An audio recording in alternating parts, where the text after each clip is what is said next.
1, 2, 3, 4, 5, 5, 4, 3, 2, 1. Testing 1, 2, 3, 4, 5, 5, 4, 3, 2, 1. I don't believe that tape It's going in there. What is it? Is that thing just turning inside that tape and not doing anything? No, it's working. 1, 2, 3, 4, 5, 5, 4, 3, 2, 1. 1, 2, 3, 4, 5, 5, 4, 3, 2, 1. Over. 4, 3, 2, 1.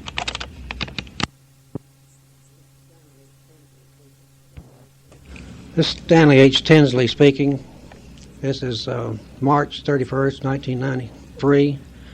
I'm speaking today with Mr. William Bryan of Knoxville, Tennessee. We're at his place of business. We'll be discussing his remembrances of World War II. Mr. Bryan, when did you join the service? I joined the service in May of 1941. Okay, and what branch did you go into? Joined the Navy.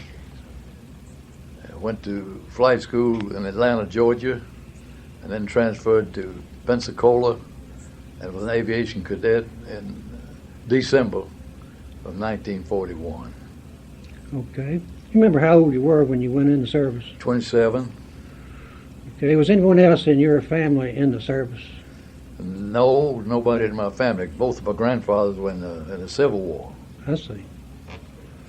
Yeah, I had a brother in Iceland, that's right, I forgot. Okay. Was it much of a wrench for you to leave home? But you, 27, you knew what to do, didn't you? No, at that particular time, it was not a lot of problem for me to leave home. I kind of looked forward to going where everybody else was. And I went down to Pensacola in December of 41, went through flight school, was commissioned in 1943. Okay. Started. Was commissioned in 1942, June 1942. Okay, what I'd like for you to do now is tell me a little bit about Pensacola, right on up, everything that happened to you before you went overseas. Well, I started out at flight school in basic training, and went through basic training and passed all the tests, and when time came to decide what you wanted to do, what type of airplanes you'd be flying, I picked, as I remember, was Squadron 5. That was OS-2Us, which was a seaplane, and they did have wheels on it, amphibian. And I was commissioned in that, and then was going to fighters, and at that particular time they needed Marine aviators, and I had an instructor. Okay, go ahead. And Christmas Day of 1943. By that time I checked out in the Curtiss Commando, the R-5C. The Air Force called that the C-46. We took off from North Island at midnight with a crew of about 6 people. And right at the last minute, some general brought a big foot locker full of clothes that he wanted gear taken to Honolulu. So we were actually overloaded. And we took off at midnight, and we barely did get that plane off the deck.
Yeah. I'd like to hear your experience sometime.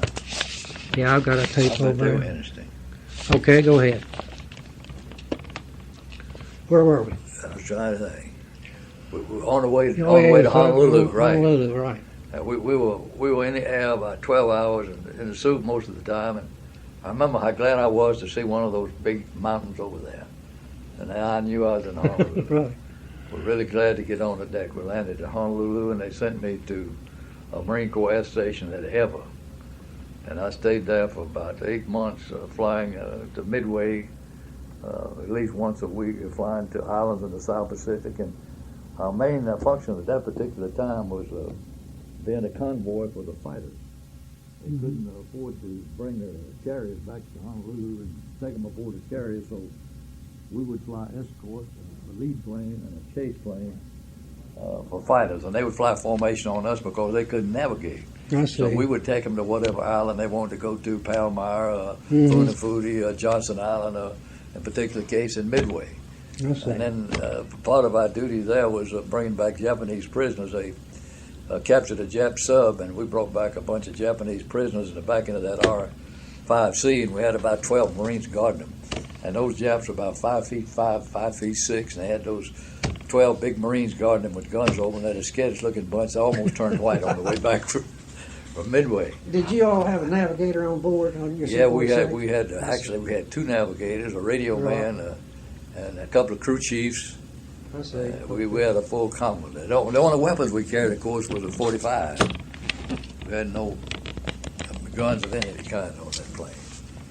Right. Okay. Now, where were you when you had the Jap prisoners on board? Where were you? That was we picked them up at Midway and flew them back to Honolulu. I see. And then we left Honolulu in about 6 months and went down to an island called Emaru. And I read it was uninhabited, had never been inhabited by any human beings until we went in there and built an airstrip. The Seabees built the airstrip. The Marines came in there, and we had a squadron of VMR 952, and we were living in huts there. And there was all kind of critters there, pythons and all kind of snakes and lizards. You'd wake up in bed with a lizard on your chest trying to keep warm. I never will forget that little island called Emaru. And after that, we went to Guam, and from there we staged at the Philippines and Peleliu, and the last combat mission I was on was at Iwo Jima. And we flew out of Guam and carried troops and food and ammunition and anything they needed to Iwo Jima, and then we would bring back the wounded. We used a hospital ship with nurses on board. Okay. That's just a few of the things that I did. Okay. Well, tell me some more. Let's don't leave anything out. Did you remember? Well, most of the things that I enjoyed, of course, that I remember was flying through rain so thick that the engines would cut out. The harness on those big Pratt & Whitney engines would get wet, and they would cut out on it. And you're afraid it's going down, and you couldn't land because you had two aircraft engines in the back of the airplane. And if you would land in the water, they would come through the cockpit, and that's the end of you. Right. So I had a Marine sergeant on there, Gunner Bean from California, and he was in the cockpit. It was a white cockpit, and I saw him down there on his knees in the cockpit, and I thought he was working on something. I thought something was wrong. I said, Gunner, what's wrong with you? He said, nothing's wrong with me, Captain. I said, I'm just praying. And to make a long story short, we finally closed the cow flap, put on preheat. Then when you finally got up over the clouds and got back into that particular place was called Peleliu, where the Bloody Nose Ridge was. Right. And then we would carry the wounded out of there and carry stuff. We just did anything anybody wanted done in the way of transportation. Did you have any experiences with Jap fighters trying to get to you? Yeah, I did. I got one time we were coming back from Iwo Jima, and I saw a Japanese airplane. It was a Betty's, it turned out. And so I kind of made a run on him, and he thought we was a fighter, I guess, because he took out and went north. And we got shot at a couple of times by anti-aircraft fire. But they had the airplanes. There was no Japanese planes coming except like the Betty, you know. Right. They were pretty well under control. But we did see quite a few Jap airplanes, of course, at Iwo Jima and other places. Most of them were wrecked. And And I've got pictures showing the Japanese soldiers getting out of trucks and running from us because they thought we were a bomber. We didn't have a gun on board, but they're still getting out of the way. Most of the Japs I saw were running, thank goodness. Yes. Those 5 you mentioned guarded by those 12 big Marines, say they looked like we were kids and scared to death, huh? That's right. They were just scared. They didn't know what's going to happen. They told them all kind of things about what the Americans would do if they captured them. Mm-hmm. Right. And of course, all we wanted to do is interrogate them. So we had to take them back to Fort Island where they had all the brass out there. I was trying to think who was there, MacArthur and I believe Leahy, and they wanted to interrogate them and see what caused the sub to sink and how many American ships they had sank and all that. But I had what I call interesting duty. We flew, the admirals wanted to go somewhere, we'd take them somewhere, generals, we had flew all over the South Pacific. What was your rank at that time? I believe I was a captain, and then I finally got major before the war was over. That's right, that's the same Marines way rank just like the Army did. Yeah, that's right. Or it didn't do like the Navy. Oh, that's interesting. Okay, let's see if I got some.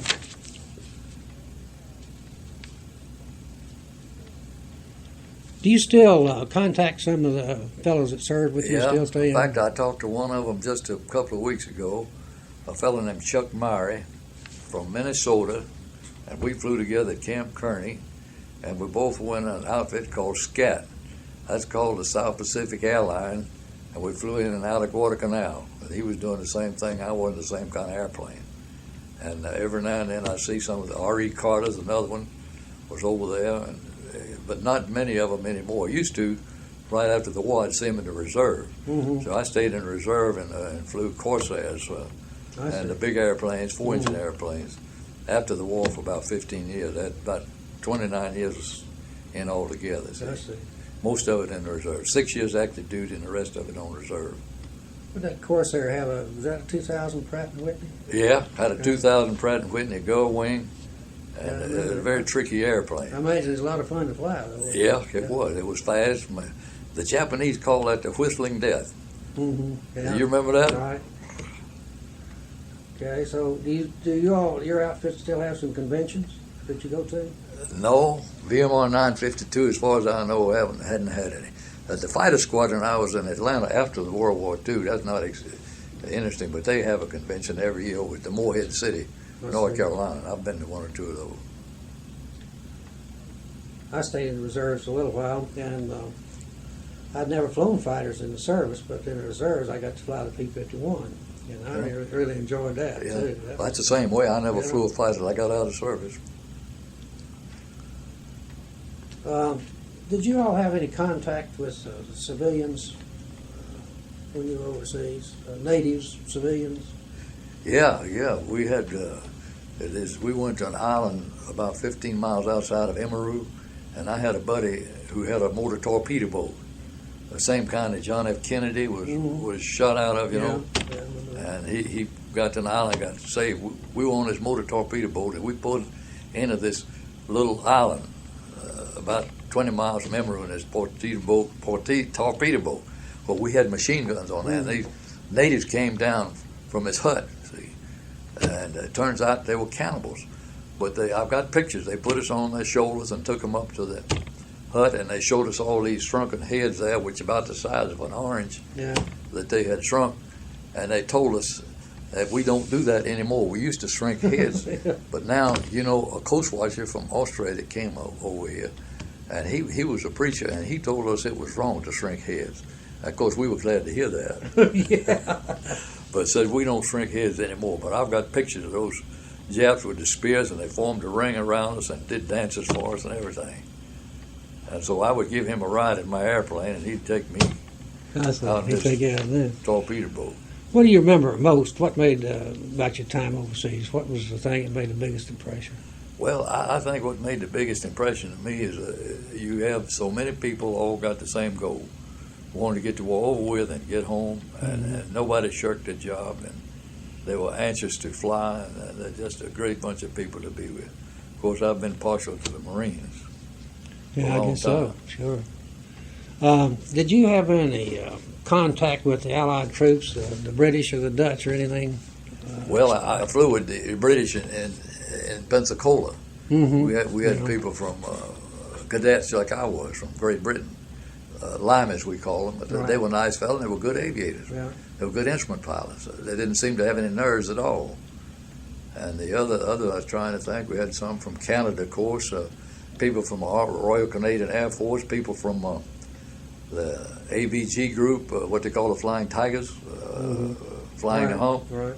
And we had quite a few Flying Tigers that he got into the Marine Corps or the Navy. I see. Well, that's interesting. Did you get any leave when you were overseas or in the States?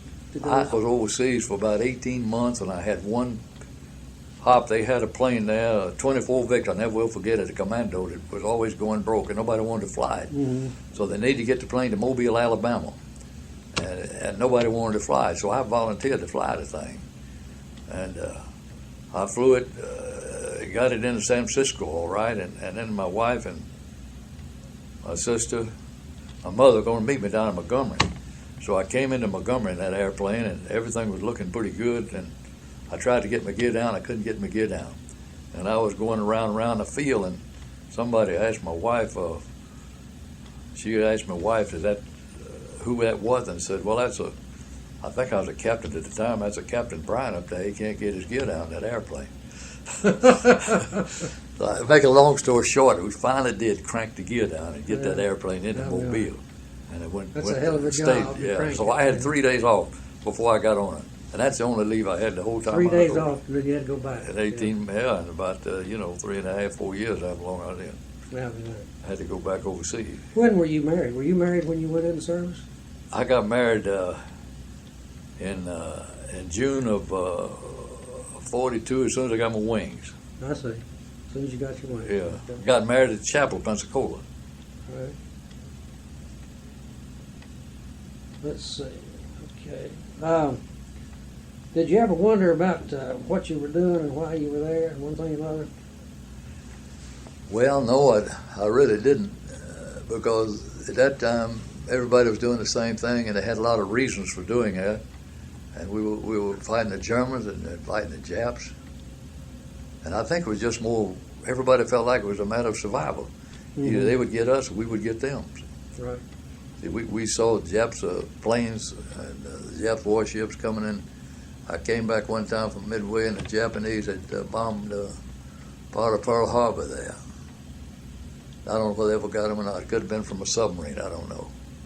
But no, we didn't wonder about what we were doing, really. You knew what you were doing. Yeah. Uh, Not like it is today. Right. Did you have any feelings about people of draft age who didn't go in, weren't in the service? The 4Fs? No, there again. No, I didn't have any bad feelings about them, really. How did the war affect you or change you? Well, it made me appreciate the United States a great deal, because I met people from other nations. I got to work with people from different backgrounds, and everywhere you went, people were talking about the United States. It made me appreciate the United States a great deal more than it would have been if I hadn't been in the service.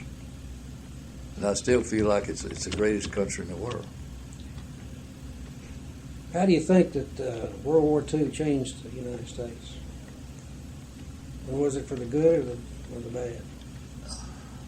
Well, it's hard to tell. We never will know what happened if we hadn't gotten into World War II. But I think it brought the country together more. I think they were more cohesive, and I think most people feel the same way I did. I know when people came back overseas, everybody was just so glad to see you, and you could go to San Francisco, and you'd be in uniform, and people couldn't do enough for you. Right. You had that same experience, I know. Yeah, right. I mean, you own the whole city if you Right. wanted to do anything for They'd you. do anything for you. Yeah. So it was really proud to serve. What do you remember most about coming home? Well, was my son, oldest son, was born, and he was 3 months old when I left, and he was about a year and a half old when I got back, and trying to get him to recognize me, I guess, when I came Is that home. right? Oh, right. He didn't know who I was. Right.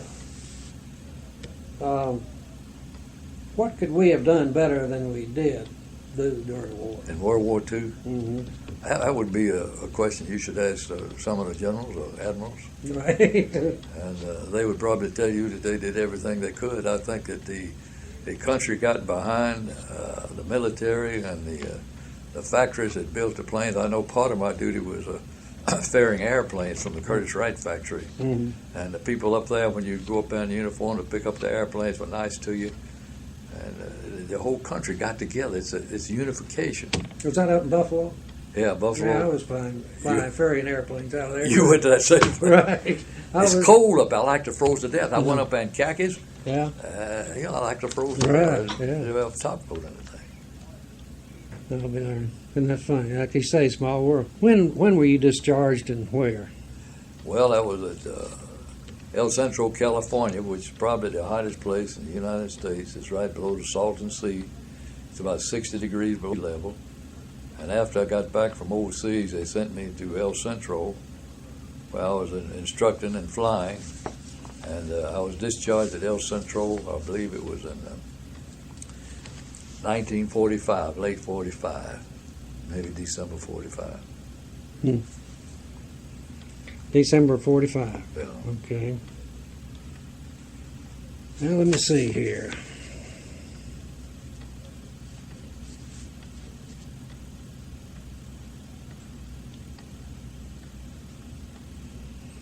December 45. Now, when did you get back in the States? Well, I got back in the States first part of 45, maybe. I stayed overseas 18 months. It's probably Okay. been, I got back probably in August of 45 and went to El Centro. And at that time, when the war was ended, I know when, what do they call it, VE Day? Mm-hmm. I had a chance to stay in the Marine Corps, go to work for United as a pilot, Right. come back and work with this company that I'm still with. Mhm.